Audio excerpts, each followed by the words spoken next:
আল্লাহ যে আমারে ক্ষমা করে দিয়েছেন, আমার কোনো গুনাহ নাই, আমার আল্লাহ নিষ্পাপ বানিয়েছেন। আল্লাহ যে আমারে নিষ্পাপ বানিয়েছেন, মাসুম বানিয়েছেন, সেটা তো আল্লাহর দেওয়া অনুগ্রহ, সেটা তো আল্লাহর দেওয়া নিয়ামত।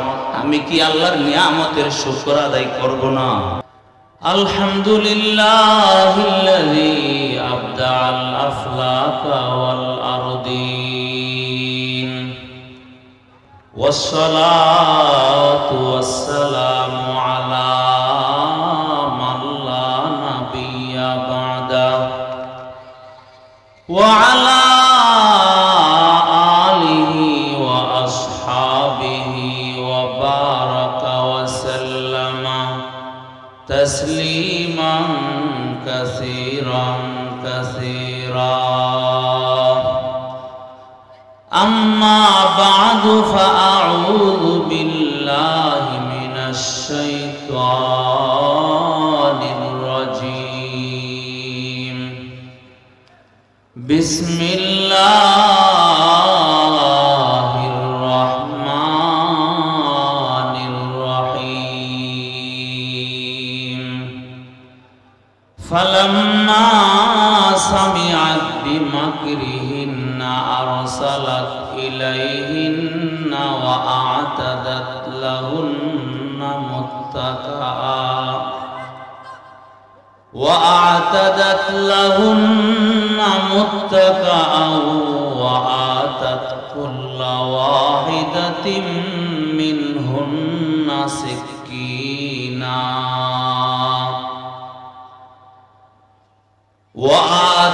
كل واحدة منهن سكينا وقالت اخرج عليهن.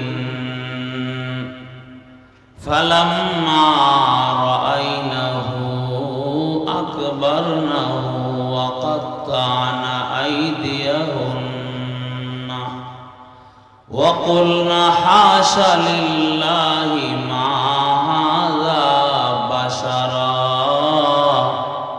إن هذا إلا ملك كريم. صدق الله العظيم. وورد في الحديث الشريف عن النبي الصادق المصدوق الأبر عن أبي بكرة رضي الله تعالى عنه قال إن رجلا سأل يا رسول الله أي الناس خير؟ قال من طال عمره وحسن عمله. ثم قيل يا رسول الله أي الناس شر؟ قال من طال عمره وساء عمله أو كما قال رسول الله صلى الله عليه وسلم. محبতের সাথে দরুদ শরীফ পড়ি।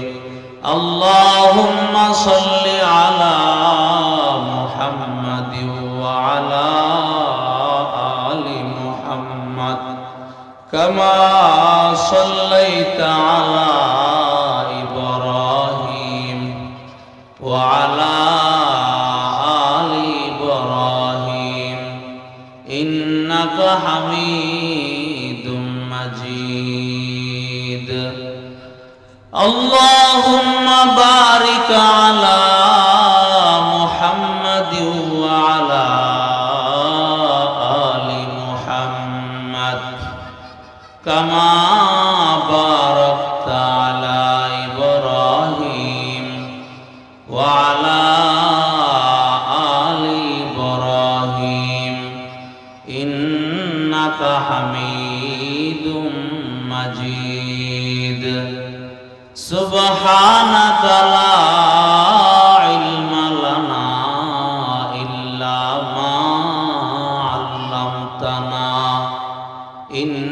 ইন্নাকা আনতাল আলিমুল হাকীম।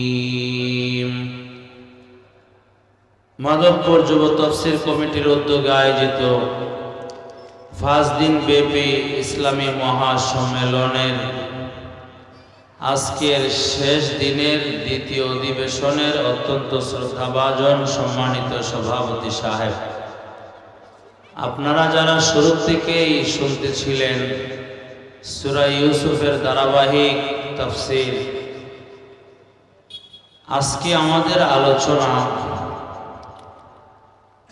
গতকালের আলোচনার দ্বারা বুঝলাম যে জুলাইখা দোষী, হযরত ইউসুফ আলাইহিস সালাম নির্দোষ। এতে সন্দেহ আছে? কারণ এই জগতের মাঝে আমরা নিজের চোখে দেখতেছি শিশু বাচ্চা ধুলোনাই কথা বলতে পারে না, কিন্তু আল্লাহ কুদরতি ভাবে জুলাইখার গৃহে যে শুয়ে ছিল ছোট্ট শিশু বাচ্চা, যেই মাত্র তাকে ইশারা করা হয়েছে সে বড় মানুষের মতো কথা বলতে শুরু করেছে। আবার খুব বিচক্ষণতার সাথে একটা উত্তর দিয়েছে। ডাইরেক্ট দোষী আর নির্দোষী সাব্যস্ত না কইরা বরং একটা মূলনীতি বলে দিয়েছে, হে আজিজে মিসর, তুমি ভালো করে দেখো, আসলে ইউসুফের জামা পিছন দিক দিয়ে ছেঁড়া না সামনের দিক দিয়ে ছেঁড়া? যদি পিছন দিক দিয়ে ছেঁড়া হয় জুলাইখা দোষী, ইউসুফ হইল নির্দোষী। আর যদি সামনের দিক দিয়ে কাপড়টা ছেঁড়া হয় তাহলে ইউসুফ হইল দোষী, জুলাইখা হইল নির্দোষ। কিন্তু তত্ত্ব তালাশ কইরা দেখা গেল ইউসুফের জামা পিছন দিক দিয়ে ছেঁড়া। কোরআনে কারিমে আল্লাহ বলেছেন, কারণ যখন ইউসুফ আলাইহিস সালাম জুলাইখার আক্রমণ থেকে বাঁচার জন্য সামনের দিকে দৌড়াইতে ছিল, তখন শেষ দরজার কাছে গিয়া জুলাইখা পিছনের জামা টান দিয়া যেই মাত্র ধরছে একটু অংশ ছিঁড়ে গেছে। এই তত্ত্ব শিশু বাচ্চা কর্তৃক দেওয়ার পরে আর বোঝার বাকি রইল না। এই জন্য আজিজে মিসর পরিষ্কার ভাষায় বলতেছে, ইউসুফ আরিদ আন হাযা, হে ইউসুফ তুমি আর এইদিকে মন দিও না, তোমার মন মানসিকতা ফিরায় নাও, এগুলি নিয়ে আর চিন্তা করো না, তুমি অন্য মনস্ক হয়ে যাও। আর জুলাইখার ডাক দিয়া বলতেছে, ওয়াস্তাগফিরি লিযামবিক, হে জুলাইখা তুই তোর অপরাধের জন্য ক্ষমা চা, তুই তোর অপরাধের জন্য হয়তো স্বামীর কাছে ক্ষমা চা, নতুবা ইউসুফের কাছে ক্ষমা চা। ইন্নাকি কুনতি মিনাল খাতিইন, নিশ্চয়ই তুই অপরাধিনী। দেখছেন, স্পষ্ট হয়ে গেল। আজিজে মিসর পরিষ্কার ভাষায় বলতেছে, তুই ক্ষমা চা, নিশ্চয়ই তুই অপরাধিনী। এখন পুরা এলাকার শহরের যত মহিলারা আছে সবাই আলোচনায় সমালোচনায় মেতে উঠেছে যে জুলাইখা আজিজে মিসরের স্ত্রী হওয়ার পরে, এত বড় বিশ্ব সুন্দরী হওয়ার পরেও একটা সাধারণ গোলামের উপরে পাগল হয়ে গেছে। এখন জুলাইখার কৌতূহল জাগলো, আসলে আমি যার প্রেমে আসক্ত হয়ে গেলাম, এই লোকটা তো সাধারণ লোক না, এরা তো জানে না, ওরা আমার সমালোচনা করতেছে। এই জন্য জুলাইখা একটা বুধসভার আয়োজন করেছে। বুধসভা খাবারের একটা অনুষ্ঠান। এই কথাটা আল্লাহ আজকের আলোচনায় বলতেছে।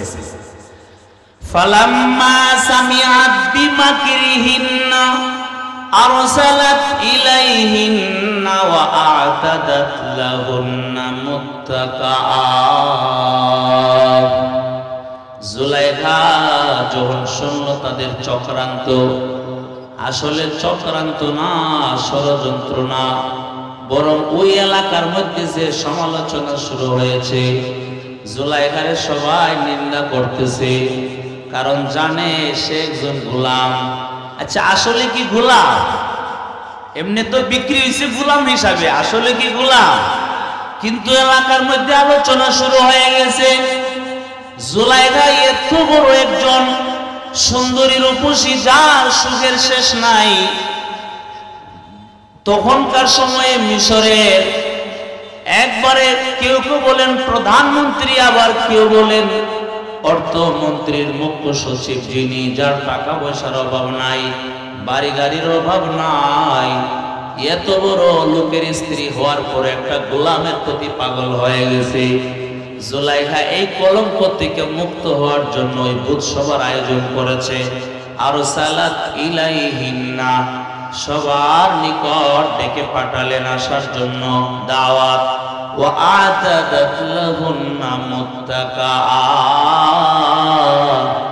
প্রত্যেক নারীর জন্য একটা করে তাকিয়া সজ্জিত আসন প্রস্তুত করে দিল। শুধু তাই নয়, ওয়া আতাত কুল্লা ওয়াহিদাতিম মিনহুন্না সিকিনা, প্রত্যেকের হাতে দিল একটা করে ছুরি। আবার এমন একটা ফল দিল, যেই ফলটা ছুরি দিয়া কাটটা খাইতে হয়। এই দেখছেন, সুন্দর করে সাজাইছে, চতুর্দিক দিয়া তাকিয়া সজ্জিত আসন সাজাইল, প্রত্যেকের একটা করে ছুরি দিল, কেটে খাওয়া যায় এরকম একটা ফল প্রত্যেকের হাতে দিল। ও মুসলমান, হযরত ইউসুফ আলাইহিস সালাম তো জানেন না কি হইতেছে বাহিরে। ওনারে তো ওই মালেকা, আজি মিশর হইল মালেক, জুলাইখা হইল মালেকা। মালেকা আদেশ দিছে এখানে থাকতে হবে, একটা রুমের মধ্যে ঢুকায়া রাখছে, আর বললা দিছে যে সময় আমি আদেশ করব ওই সময় বের হইবা। এদিক দিয়া এদেরকে বলছে তোমরা ফলটা কাটার জন্য প্রস্তুত থাকো, আমি যেই মাত্র বলবো সেই মাত্র তোমরা ফল কাটতে শুরু করবা। ওই দিক দিয়ে হযরত ইউসুফ আলাইহিস সালামও বলতেছেন আমি যেই মাত্র বলবো সেই মাত্র তুমি বের হইবা।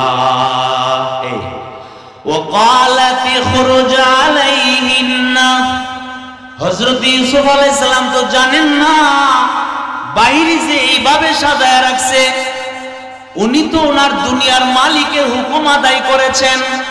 সে বলতেছে বের হও, তিনি বের হয়েছেন। যেই মাত্র বের হয়েছে সমস্ত মহিলারা তাকায় দেখলো, ফালাম্মা রাআইনাহু আকবারনাহু ফালাম্মা রাআইনাহু আযামনাহু। আকবারনার তরজমা হলো আযামনা।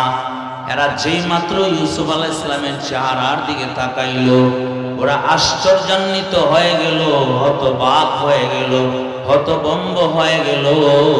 ওই দিকে তাকায় রয়েছে, আইদিয়া ফল কাটতেছে। ওয়া কাত্তানা আইদিয়াহুন্না, ও ফল কাটা, এরা ফল কাটার পরিবর্তে এদের হাত কর্তন করে ফেললো। ও মুসলমান, এখন জুলাইখার কথা হইলে দেখো, তোমরা যে বলছিলা আমি একটা গোলামের প্রতি পাগল হয়ে গেলাম, এটাকে আসলে গোলাম নাকি ভালো করে দেখো।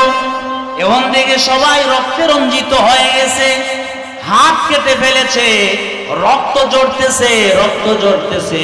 তখন তারা সবাই এক বাক্যে বলতে শুরু করলো, ওয়াকুলনা হাশা লিল্লাহ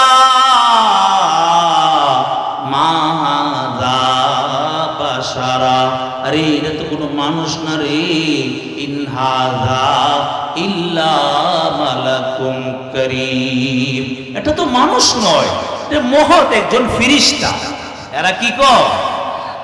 মহৎ একজন ফেরেশতা, এত সম্মানিত একজন ফেরেশতা, এত মানুষ হইতে পারে না, এত সুন্দর মানুষ কি আল্লাহ বানাইলেন।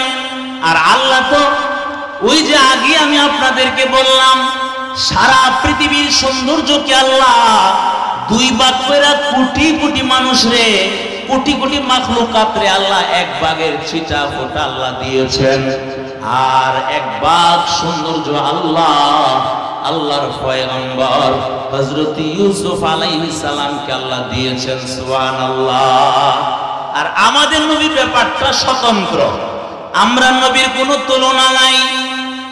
কারণ হাসান ইবনে সাবিত বলেছিল, ইয়া রাসূলুল্লাহ, ইয়া হাবিবাল্লাহ, আপনাকে আল্লাহ যেই সৌন্দর্য দিয়েছে গো, এমন সৌন্দর্যের মানুষ আল্লাহ এই পৃথিবীতে আর সৃষ্টি করেন নাই। এমন সৌন্দর্যের সন্তান কোনো মা পৃথিবীতে জন্ম দেয় নাই। আপনি যেমনটা চেয়েছেন এমন ভাবে যেন আল্লাহ আপনাকে বানিয়েছেন। সুবহানাল্লাহ। আমরা নবীর ব্যাপারটা ভিন্ন।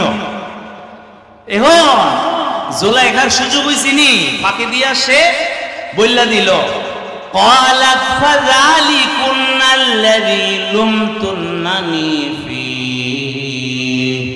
হে মিশরের মহিলারা, ভালো করে বোঝার চেষ্টা করো। এই যে লোকটা, যে লোকটার দিকা ফল কাটার পরিবর্তে হাত কর্তন করেছো, তোমরাই নিজেদের জবানে বলতেছো না সে মানুষ হইতে পারে না। ইন হাযা ইল্লা মালাকুম কারীম। এই লোকটাই, যে লোকটার ব্যাপারে তোমরা আমার সমালোচনা করতেছো, শোনো, ওয়ালাকাদ রাওয়াতুহু আন নাফসিহি। কিছু কিছু বই বের হয়েছে মার্কেটের মাঝে, যেই বইগুলিতে লেখা আছে ইউসুফ জুলাইখার প্রেম কাহিনী। এটা ভুল কথা। এটা কি কথা? এই কথা ভালো করে বুঝছেন। ইউসুফ জুলাইখার প্রেম কাহিনী এটা ভুল কথা, এটা একটা অবৈধ কথা, কুফরি কথা। জুলাইখা চেষ্টা করেছে ওনাকে পাওয়ার জন্যে, কিন্তু যতক্ষণ পর্যন্ত জুলাইখা বৈধ হয় নাই ততক্ষণ পর্যন্ত হযরত ইউসুফ আলাইহিস সালামের মন মানসিকতা এদিকে দাবিত হয় নাই। দলিল কোরআনে কারীমের আয়াত, যে আয়াত পর্যন্ত গোনাশিয়া পৌঁছলাম, আল্লাহ কি বলতেছেন দেখো, ওয়ালাকাদ রাওয়াতুহু আন নাফসিহি। তার যে চরিত্র সেটা হনন করার জন্য আমি ফসলাইছিলাম, আমি তাকে চেষ্টা করেছিলাম আমার বাধ্য করার জন্য, আমার কামনা বাসনা পূরণ করার জন্য আমি চাইছিলাম, আমি কামনা করেছিলাম। ফাস্তাআসামা, আত-তাফসীরুল মুয়াসসার নামক তাফসীর কিতাবে লেখা আছে, ফাস্তাআসামা এর অর্থ হলো ফামতানা ওয়া আবা। ইউসুফ আলাইহিস সালাম আমার দিকে মন মানসিকতা দেয় নাই, বরং তিনি বিরত থেকেছেন। ওয়া আবা, তিনি অস্বীকার করেছেন। দেখছেন জুলাইখার কথাটা আল্লাহ কোরআনে উল্লেখ করে দিয়েছে। এই জন্য যদি দুইজন কোন একটা কাজে জড়ায়া যায়, একজন চাইতেছে বাঁচার জন্য, হাজারো চেষ্টা চালাইতেছে বাঁচার জন্য, কিন্তু আরেকজন এই যে মেসেঞ্জারে চেষ্টা করে, ইমোতে চেষ্টা করে, হোয়াটসঅ্যাপে চেষ্টা করে, কল দিয়া চেষ্টা করে, কি বলেন? দুজন সমান অপরাধী। কথা কোনা দি? দুজন সমান অপরাধী হইতে পারে না। আল্লাহ তাআলা কোরআনে কারীমে জুলাইখার বক্তব্যটা পেশ করেছেন। শুধু তাই নয়, আজকে এই সুযোগটা নাও পাইতে পারে, কারণ শেষ দিক দিয়ে আসতেছে 12 নম্বর পারার শেষ পৃষ্ঠাটা। এই কথাটা এখন বললা দেই, যখন ওই যে বাদশাহ শেষ পর্যন্ত 7 বছর জেল খাটার পরে যখন বাদশাহ এক স্বপ্ন দেখলো, বাদশাহ রাইয়ান, এই স্বপ্নের ব্যাখ্যা কেউ দিতে পারতেছে না। সবাই কো আদগাসু আহলাম, এটা অলিক কল্পনা প্রসূত স্বপ্ন। যদি সঠিক স্বপ্ন হইতো অবশ্যই আমরা তার ব্যাখ্যা দিতাম। অতএব আমরা বাদশাহ আপনার এই স্বপ্নের ব্যাখ্যা সম্পর্কে জানা নাই, কারণ আপনার স্বপ্ন কল্পনা প্রসূত স্বপ্ন। শেষ পর্যন্ত যেই ছেলেটা হযরত ইউসুফ আলাইহিস সালামের সঙ্গে জেলখানায় ছিল, মুক্তি পেয়েছে, তার স্মরণ হয়ে গেছে আর এই নিরপরাধ একজন যুবক, সে তো জেলখানায় আছে, আবার সুন্দর স্বপ্নের বৃত্তান্ত বুঝে আমার স্বপ্নের ব্যাখ্যা যেইভাবে দিয়েছে সেইভাবে তার ফলন ঘটেছে, যার কারণে আমি মুক্তি পাইলাম। বাদশারে গিয়া কো আমারে পাঠান, আমি গিয়া ওনার কাছ থেকে সঠিক ব্যাখ্যাটা জেনে আসি। ওই শেষ দিক দিয়ে আসতেছে। ইউসুফ আলাইহিস সালামের কাছে যাওয়ার পরে সুন্দর করে তার ব্যাখ্যা দিয়া দিছে। সময় থাকলে কি স্বপ্নটা কি ব্যাখ্যাটা কি আসতেছে। আমার যে কথাটা বলা উদ্দেশ্য ওই আয়াতের সাথে সম্পৃক্ত। স্বপ্নের ব্যাখ্যা শোনার পরে বাদশা তো আরো পাগল হয়ে গেল। আরে এত সুন্দর ব্যাখ্যা, যেই স্বপ্ন আমি আমার পরিষদ বর্গের কাছে বলার পরে, মন্ত্রী পরিষদরে বলার পরে ওরা বলছে আদগাসু আহলাম, এটা কল্পনা প্রসূত স্বপ্ন, এটা কোনো সঠিক স্বপ্ন না। কিন্তু ইউসুফে এত সুন্দর করে ব্যাখ্যা দিল। ঠিক আছে, তাড়াতাড়ি লোকটারে নিয়ে আসো, আমি তার জবান থেকে সরাসরি তার ব্যাখ্যা শুনবো। ওই ছেলেটা দৌড়ায়া গিয়া বলতেছে আসার জন্য সবকিছু সোয়ারি টোয়ারি নিয়া, ওই সমস্ত ঘোড়া সোয়ারি নিয়া হাজির। কিন্তু ইউসুফ আলাইহিস সালাম তখন বলতেছেন যে না, মিশরের সমস্ত মহিলারা জুলাইখার কণ্ঠের সাথে কণ্ঠ মিলায়া বলছিল, হে ইউসুফ তুমি তার কথায় সাড়া দিও না। আমি তো তার কথায় সাড়া দেই না। আগে গিয়া বাদশারে বলো মহিলারা কি তাদের কথায় অটল নাকি ফিরেছে, আগে গিয়া তাদেরকে জিজ্ঞাসা করতে বলো। কারণ হইল যতই কিছু হোক না কেন আজিম মিশর তার অনেক অবদান আমার উপরে আছে, অবদান অনুদান অনুগ্রহ আমার উপরে আছে।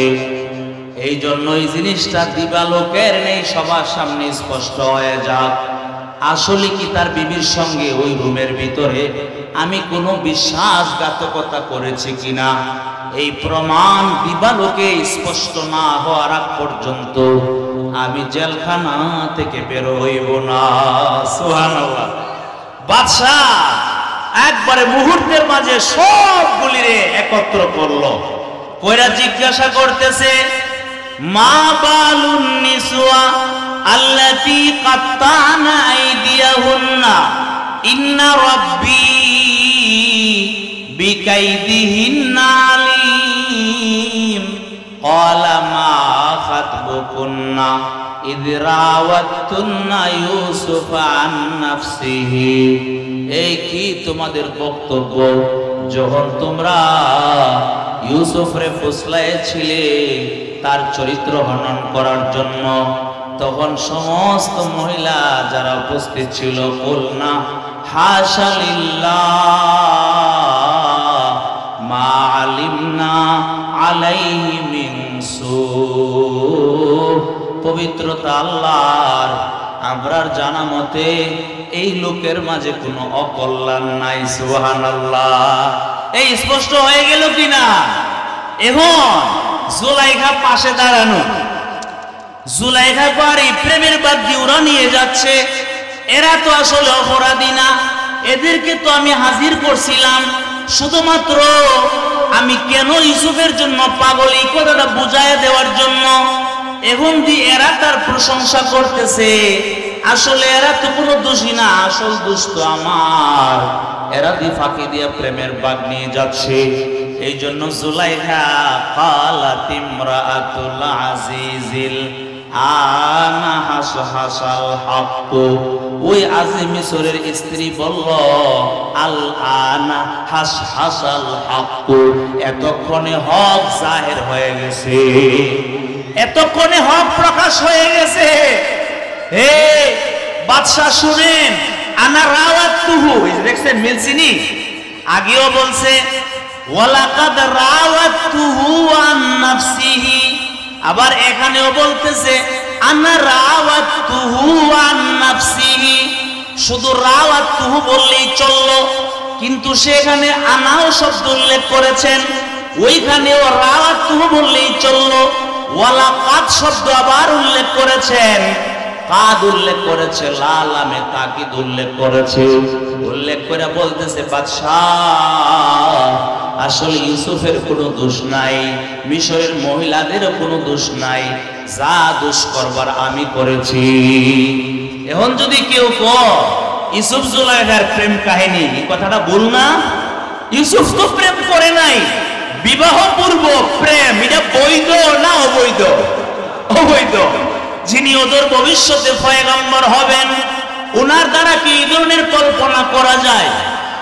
না না মুসলমান, আল্লাহর পয়গম্বর যারাই ছিলেন, আল আম্বিয়া কুল্লুহুম মাসুমুন, সারা পৃথিবীর মিনাল মাশরিকি ইলাল মাগরিব, একবারে পৃথিবীর পূর্ব প্রান্ত থেকে পশ্চিম প্রান্ত পর্যন্ত, মিনাস শিমালি ইলাল জুনুব, পৃথিবীর একবারে দক্ষিণ মেরু থেকে উত্তর মেরু পর্যন্ত সারা পৃথিবীর সমস্ত হক্কানি উলামায়ে কেরামদের সিদ্ধান্ত, আহলুস সুন্নাত ওয়াল জামাতের সিদ্ধান্ত, আল আম্বিয়া কুল্লুহুম মাসুমুন, নবীরা নিষ্পাপ, নবীদের কোনো গুনাহ নাই। নবীর গুনাহ আছে? আমরা নবীর গুনাহ আছে? বুখারী শরীফের একখানা হাদিস শোনায়, সহজে বুঝবেন।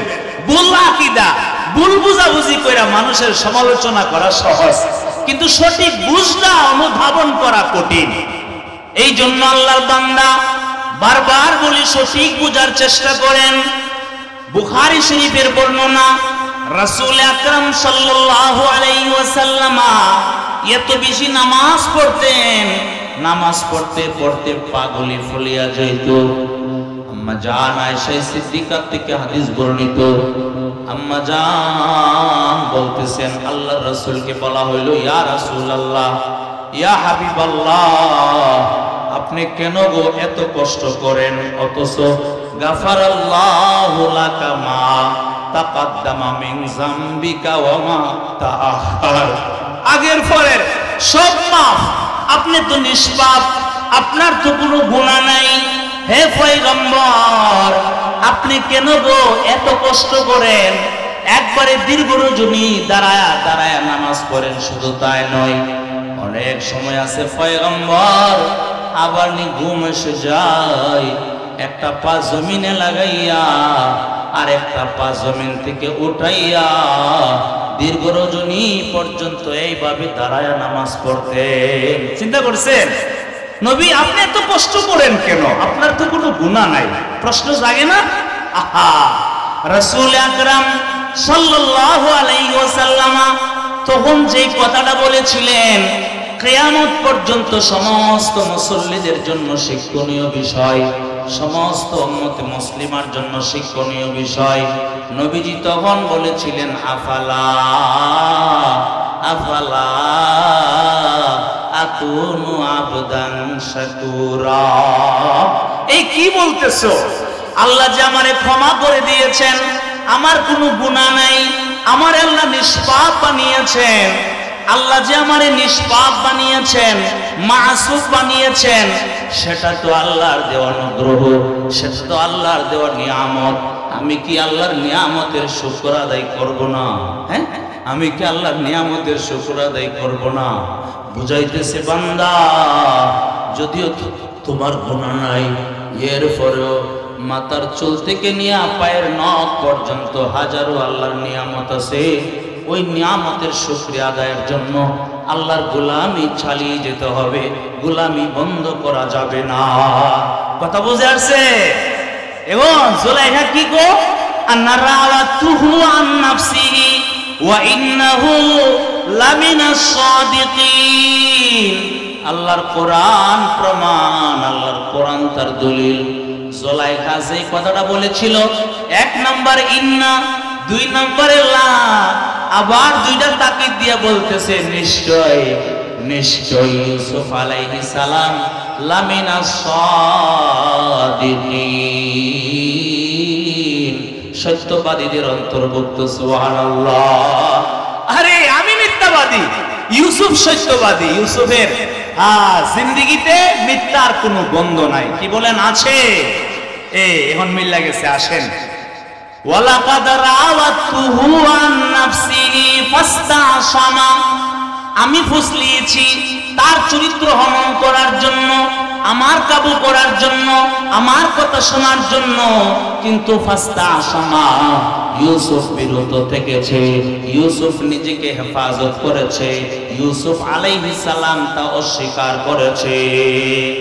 এখন বিডি একটা অর্থমন্ত্রীর স্ত্রী, আজি মিশরের স্ত্রী, বিডির একটা পাওয়ার আছে না? এই জন্য সুরের মাগের তো বড় গলা, ঠিক না?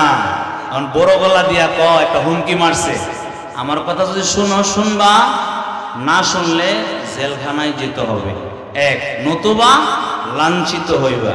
এটা হইল উপরে উপরে একটা ডায়লগ ছেড়ে দিছে। এখন তো সমস্ত